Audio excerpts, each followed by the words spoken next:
You think family won't screw you over when you're at your lowest? Think again. My sister didn't just raise my rent, she tripled it to $6,800 while I was living in a hospital room with my unconscious son. But instead of begging, I handed her a black envelope. What was inside made her face go ghost white. She said it was just business. She stood in my hospital room, perfect nails, designer bag, zero emotion, and told me the property had been sold. No warning. No discussion. Just, you'll have to move out by Friday. My son was hooked up to machines down the hall, fighting for his life after emergency brain surgery. And my sister, my own blood, decided that was the moment to sell the only roof we had over our heads. Why? Because her gambling debt had caught up to her. Because creditors were calling. Because she couldn't stop chasing a life she couldn't afford. I didn't yell. I didn't plead. I just looked at her, steady and quiet. Let her think she had the upper hand. She smiled. She thought she'd won. She didn't know the building wasn't just sold. It was sold to me. She didn't know that while she'd been squandering our parents' inheritance, I'd been building something stronger, quietly, legally, and far away from her chaos. She didn't know the LLC listed on the sale documents was mine. She didn't know the lawyer handling the transfer was on my payroll. So I let her talk. I let her boast. Then I reached into my tote bag, pulled out an envelope, and handed it to her. When she unfolded those documents and saw my name, she went completely still. Her mouth opened, but no sound came out. Her hands trembled. Her eyes darted over the page like they were trying to rearrange the words into something less terrifying. She had just evicted herself. I'm Laura Bennett. I'm 35 years old. And that was the day I stopped letting people take things from me. Now let me tell you how it all began. Growing up in suburban Portland, Oregon, the difference between my sister Chloe and me wasn't just obvious, it was deliberate. Chloe was born 3 years before me, and from the moment she entered the world, it was like the universe handed her a spotlight and told the rest of us to stand back. She was the golden child. Blonde curls, pageant-ready smile, straight A report cards neatly displayed on the fridge like trophies. My parents, Mark and Linda Bennett, never missed a chance to brag about her. Every science fair ribbon, every cheerleading captain badge, every speech competition, Chloe was celebrated. My mom even had a scrapbook just for Chloe's accomplishments, as she called them, meticulously updated with photos, captions, glitter stickers. I had a corner in the junk drawer where my certificates collected dust. When I brought home an A in English, my dad asked why it wasn't an A+. When Chloe brought home a B in algebra, he told her not to stress. It just meant math wasn't her thing. Fairness wasn't a concept in our house. It was a currency, and Chloe held the monopoly. She knew it too. Chloe was never cruel in the traditional sense. She didn't push or scream or slap. No, her weapon of choice was entitlement. She could take the last slice of pizza and somehow make it feel like your fault for wanting it. If I protested, she'd flash that perfect, practiced smile and say, "You're always so sensitive, Laura." And like clockwork, our mom would sigh and tell me to stop starting things. The imbalance stretched into everything. When Chloe turned 16, she got a brand new white Honda Civic with a bow on top. When I turned 16, I got the keys to my dad's old pickup with a cracked windshield and a broken AC. It builds character, he said. Chloe went to Arizona State, fully funded by our parents. I was told if I wanted college, I better get scholarships, and I did. I worked part-time all through school, sometimes skipping meals to pay for books. And while Chloe spent her 20s flying to Coachella and living in downtown lofts paid for by early inheritance, I was living paycheck to paycheck in a studio apartment above a laundromat, trying to build a life from scratch. Still, I never held it against her. Not really. I figured it wasn't Chloe's fault that she was the favorite. I figured, one day, things would even out. That illusion shattered when our parents died, Dad from a heart attack in his sleep, Mom from ovarian cancer just 9 months later. I handled the funerals. Chloe picked the flower arrangements and posed for photos in black dresses. The will reading was where the final blow landed. Chloe inherited the family home, a significant portion of liquid assets, and a trust fund with no restrictions. Me? I got a structured trust that wouldn't unlock until I turned 30. There was a note, written in my father's stiff cursive, "Laura, you've always been responsible. This is for when you're ready to build something that lasts." Chloe didn't even try to hide her satisfaction. After the reading, she leaned over and whispered, "Guess all that character building finally paid off." I could have snapped then. I could have screamed or thrown something or walked out and never spoken to her again. But I didn't. I smiled. I stood up. I walked out of that office with nothing but a manila envelope of delayed promises. And I started building, quietly, strategically, piece by piece. Because I knew something Chloe didn't. I didn't need to be the favorite to win. I just needed to wait for the moment she handed me the game board, and didn't realize I already owned all the pieces. After the will was settled and Chloe walked away with nearly everything, including the house we grew up in and access to all of Mom and Dad's accounts, I packed what little I had into the back of my beat-up sedan and drove south. I didn't cry. I didn't call anyone. I just left. I moved to Sacramento, rented a tiny one-bedroom above a Thai restaurant, and started over. From the outside, my life looked modest. Quiet. Unremarkable. But inside, I was building something no one saw coming. I threw myself into work. I took every freelance graphic design gig I could find, logos for yoga studios, websites for local realtors, branding for food trucks. At night, while most people watched Netflix, I studied marketing trends and real estate analytics. I taught myself how to read profit and loss statements, research tax shelters, learned the difference between Class A and Class C commercial properties. While Chloe posted boomerangs from rooftop bars, I was building a portfolio. While she jumped into boutique business ventures and bailed out of them just as fast, I focused on scalability. Predictability. Passive income. I saved like a maniac. I didn't buy new clothes. I didn't upgrade my car. I put every extra dollar into a separate savings account, what I called my quiet fund. And when I turned 30, that fund got a significant boost. The trust my father had left for me finally unlocked. I didn't touch a dime of it for a month. Not out of hesitation, but strategy. I wanted every move to be calculated. Surgical.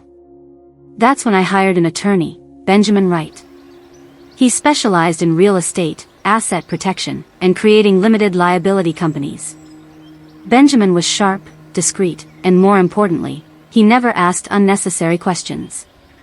When I told him I wanted to start a property investment firm and didn't want my name publicly attached, he nodded once and said, "Let's call it Riverway Holdings."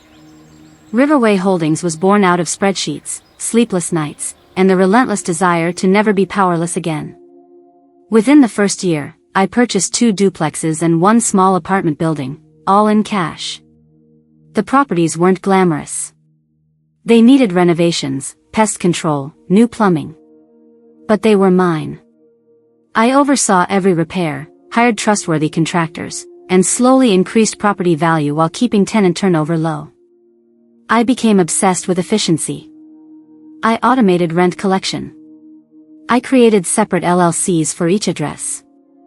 I read landlord-tenant laws like bedtime stories.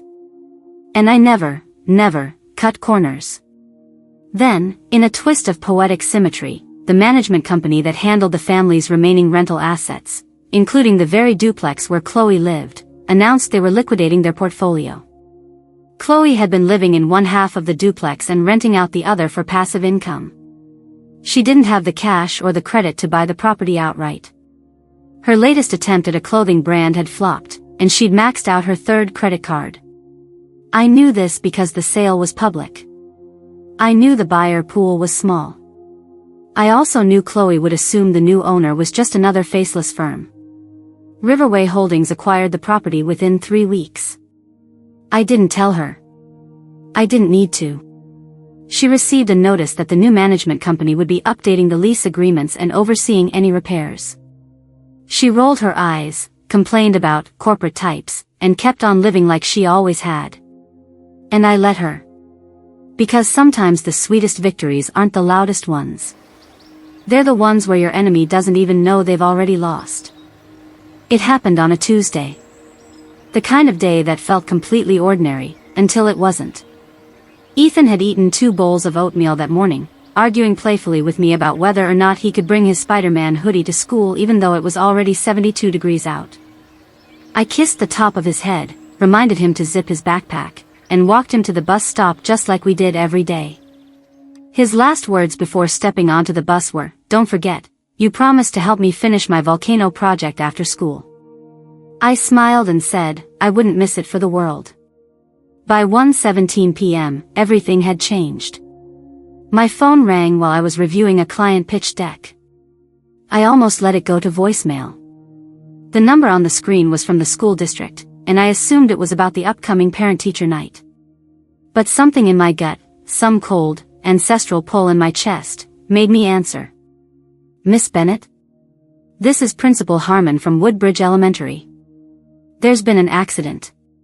Time slowed. The words came fast, clinical, like she'd practiced them. Ethan had fallen from the top level of the playground's climbing structure. He'd landed wrong. There was head trauma. EMS was on site. They were taking him to Mercy General Hospital. She said I should get there right away.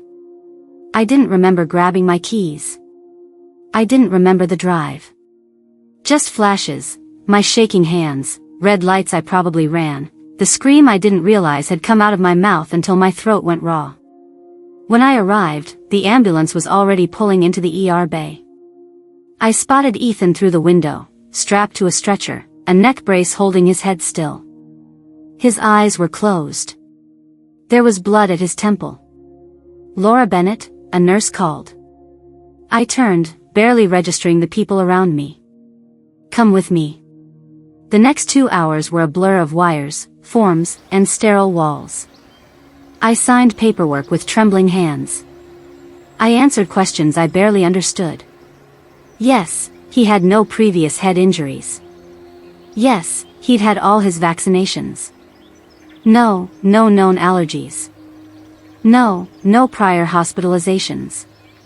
Then the pediatric neurologist walked in. Dr. Madison Ellis. Young, focused, no nonsense. "Ethan has sustained a traumatic brain injury," she said. "We're seeing swelling, and we'll need to relieve the intracranial pressure immediately. We'll be putting him into a medically induced coma to give his brain time to heal." I couldn't breathe. "Will he?" I couldn't even finish the question. "We'll do everything we can," she said, gently but firmly. "The next 72 hours will be critical." They let me see him before surgery. My son, my bright, silly, endlessly curious Ethan, looked impossibly small under those hospital lights. His face was pale, the left side bruised from temple to cheekbone. Machines beeped and hissed. I took his hand, careful not to disturb the IVs. "I'm here, baby," I whispered. "You're not alone. I'm not going anywhere." The surgery lasted nearly 5 hours. I didn't sit once. Couldn't. I paced the waiting room like a caged animal, my arms wrapped tightly around myself. Every time the door opened, I flinched. Kyle was the first to arrive. He'd seen my name pop up in a panic text I must have sent without realizing it. He brought a thermos of coffee and a hoodie I hadn't worn since college. He didn't ask questions. He just sat next to me and waited. At 9:46 p.m., Dr. Ellis finally returned. Her scrubs were wrinkled, her expression grave but not hopeless. "We've stabilized him," she said. "The pressure is under control for now. He's in the ICU. He's not out of the woods, but this was a crucial step." I nodded. I couldn't even speak. Kyle squeezed my hand. That night, I didn't go home.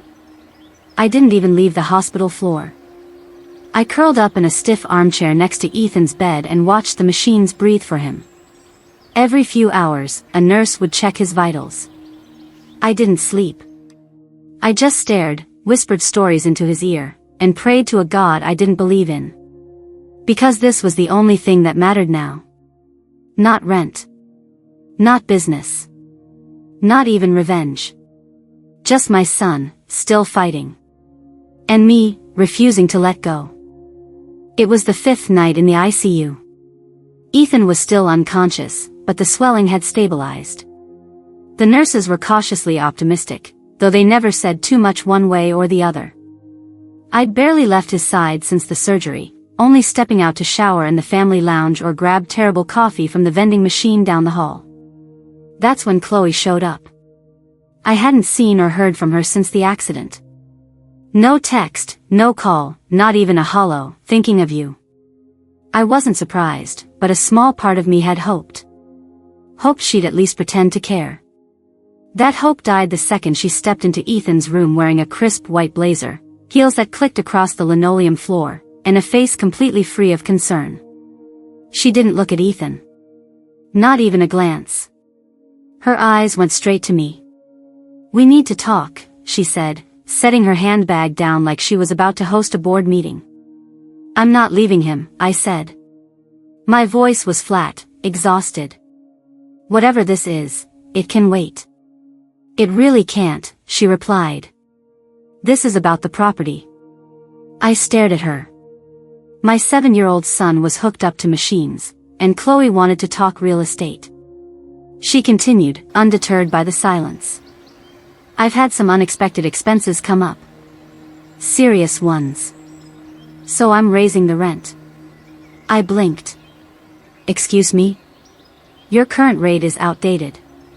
Starting next month, it'll be $6,800. I thought I misheard. 6,000, what? 800, she repeated, crossing her arms. It's still under market for that area, believe it or not. That's triple what I'm paying now. Well, things change, she said, her voice clipped. Interest rates, taxes, insurance. It all adds up. I stood slowly. Not out of anger, just to put space between us. Chloe, I'm not negotiating rent while my son's fighting for his life. I don't even know if he's going to, my voice cracked. I looked away. Her expression didn't shift. I'm sorry about Ethan, truly. But this isn't personal. It's business. No, I said. This is extortion. She scoffed. Don't be dramatic. You've always landed on your feet. I figured you'd find a way.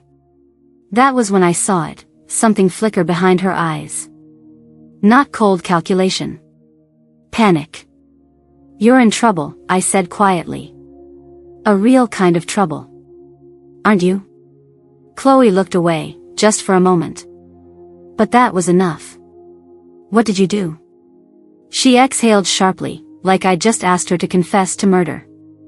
I took a loan, she finally said. A private one. For the business.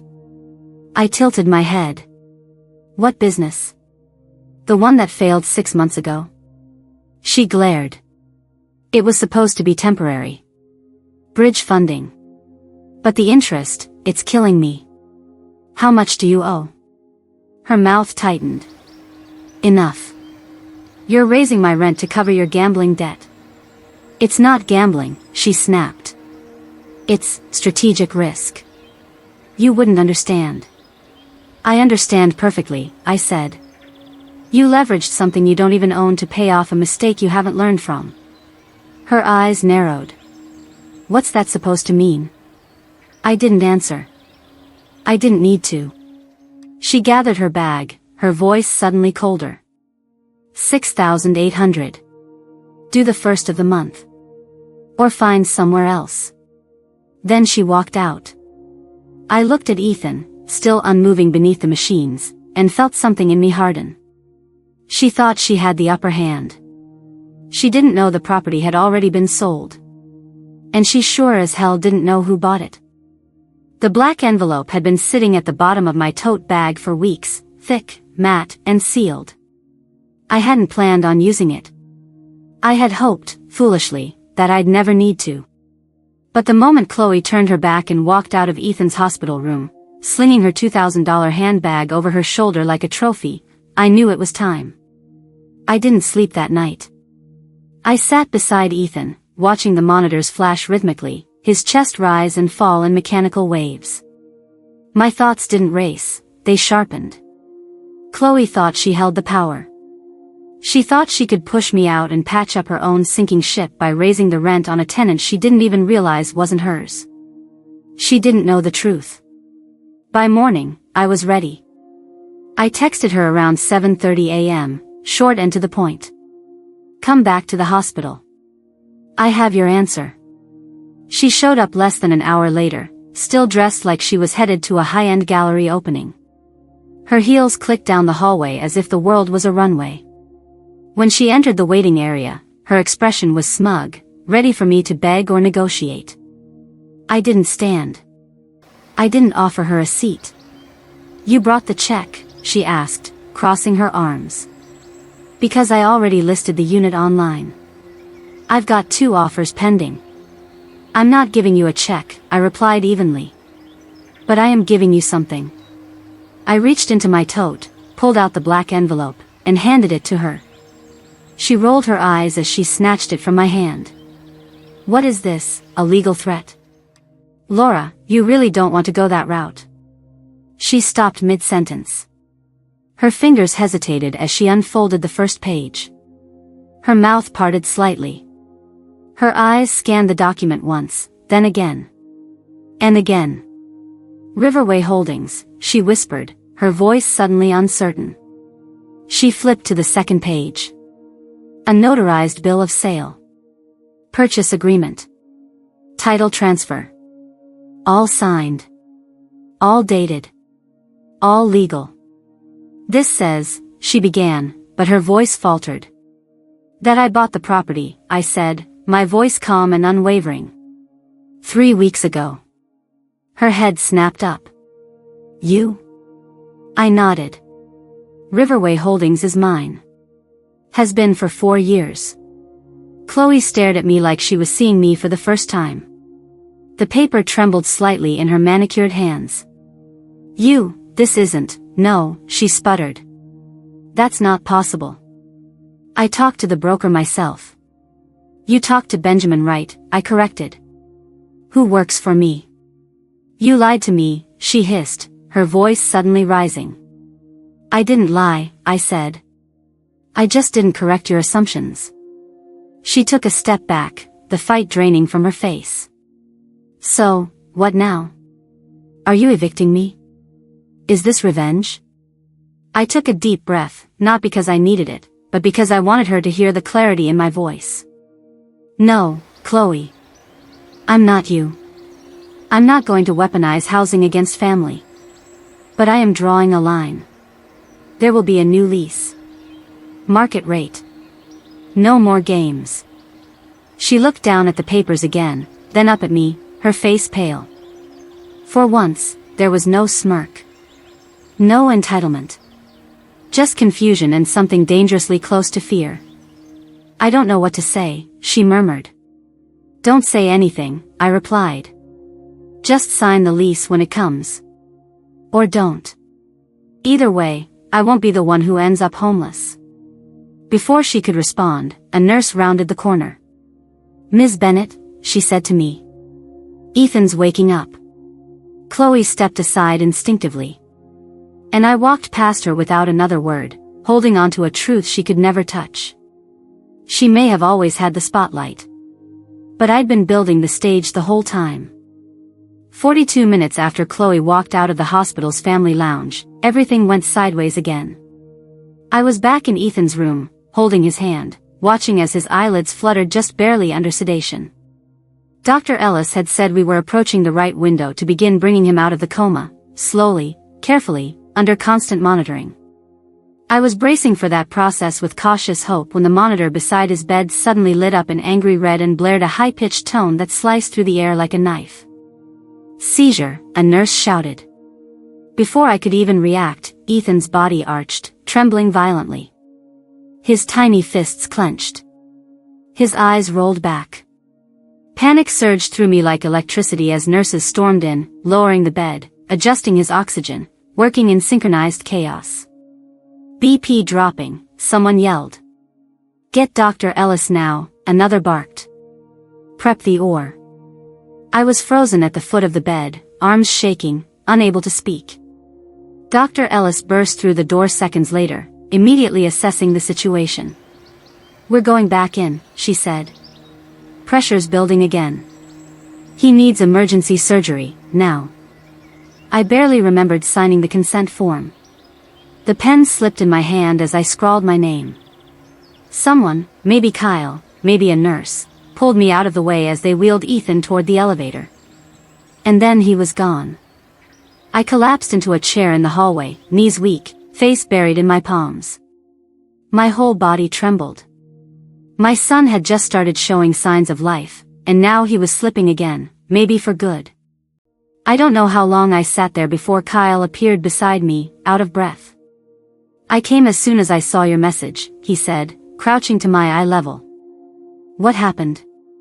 I told him everything, in broken pieces, as the surgical wing doors stayed stubbornly shut.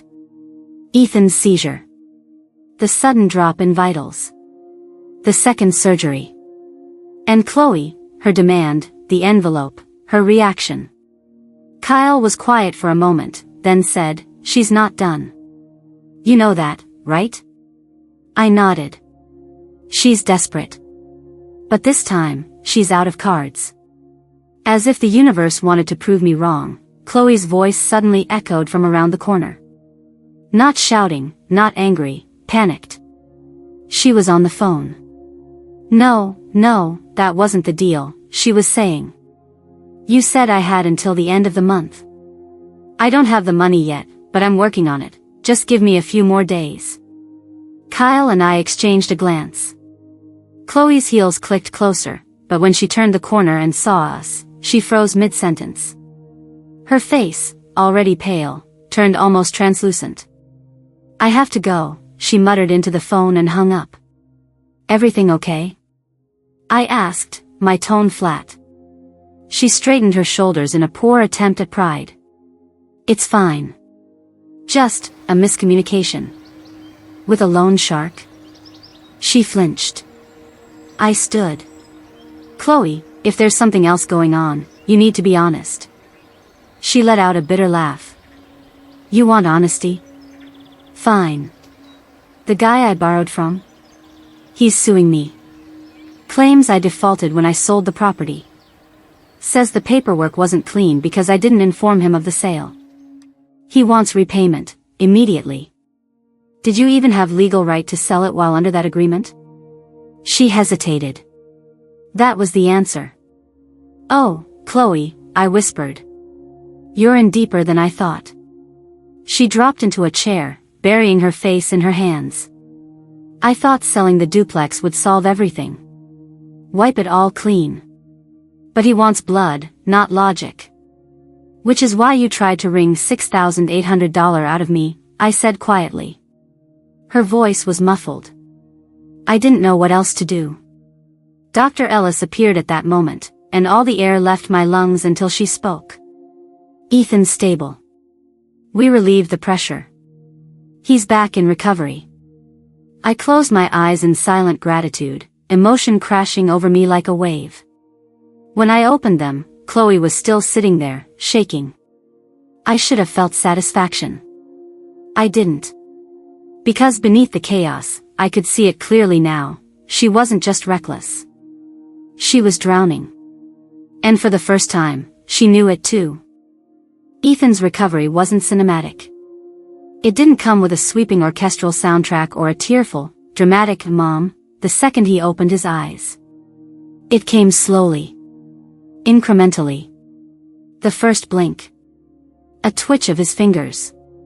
A groggy attempt at a smile when I showed him his favorite dinosaur plush. By the end of the third week, he could sit up with assistance. He started recognizing voices, mine, Kyle's, even the nurses. His speech came back in fragments, then full sentences, though his energy was still fragile. He would tire easily, sometimes sleeping for 16 hours straight, but the spark behind his eyes was unmistakable. My boy was coming back to me. Chloe, surprisingly, kept showing up. She didn't make grand gestures. She didn't cry or bring balloons. Instead, she came quietly, every 2 or 3 days, and stood awkwardly in the corner with a paperback book or a takeout coffee she didn't expect me to drink. Sometimes she'd bring Ethan a small gift, a puzzle, a pack of superhero socks, a bag of gummy worms. Nothing extravagant.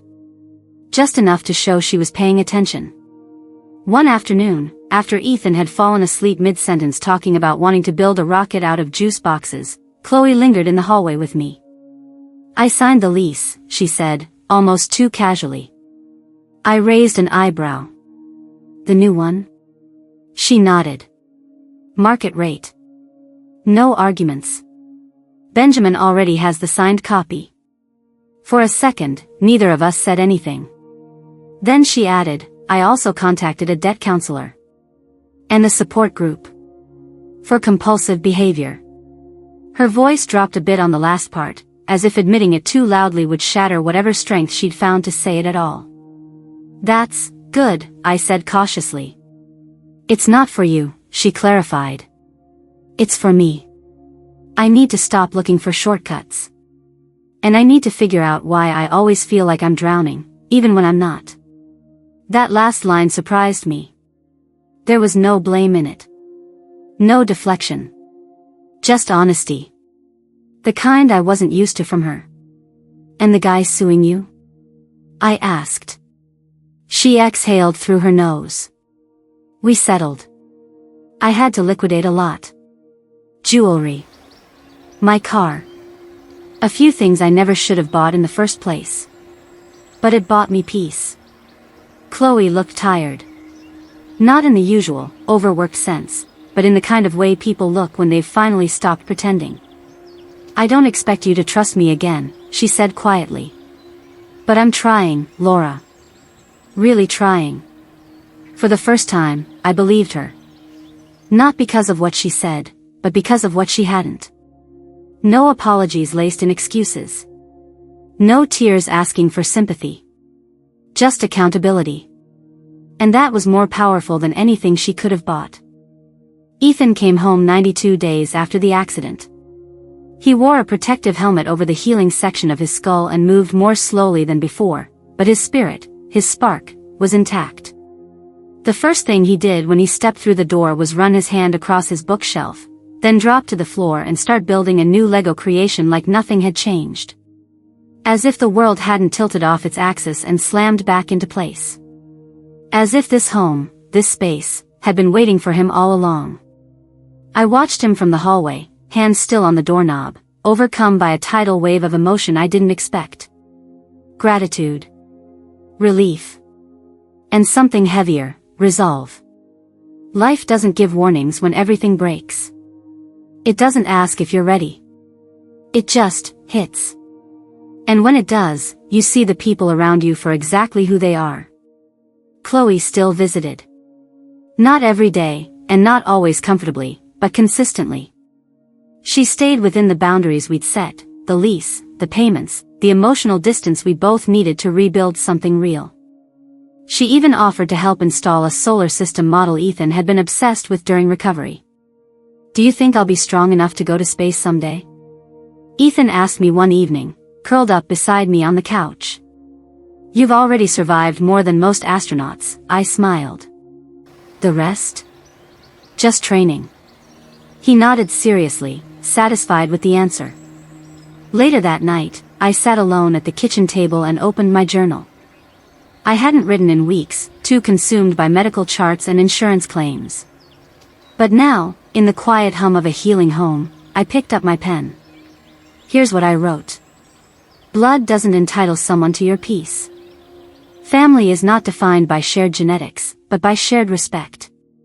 Boundaries aren't walls, they're bridges with toll booths. And kindness, when weaponized, becomes a trap you learn to walk around. Strength isn't always loud. Sometimes, it's a quiet refusal to break. Sometimes, it's handing over a black envelope at exactly the right moment. I've learned that protecting my peace doesn't make me heartless. It makes me whole. And sometimes, the people who try to bury you forget, you're a seed. And I've grown. What about you? Have you ever had to stand your ground against someone who thought they could cross the line just because they were family? If this story resonates with you, share it. Let someone else know they're not alone. Because sometimes, the most powerful thing you can say is simply, enough.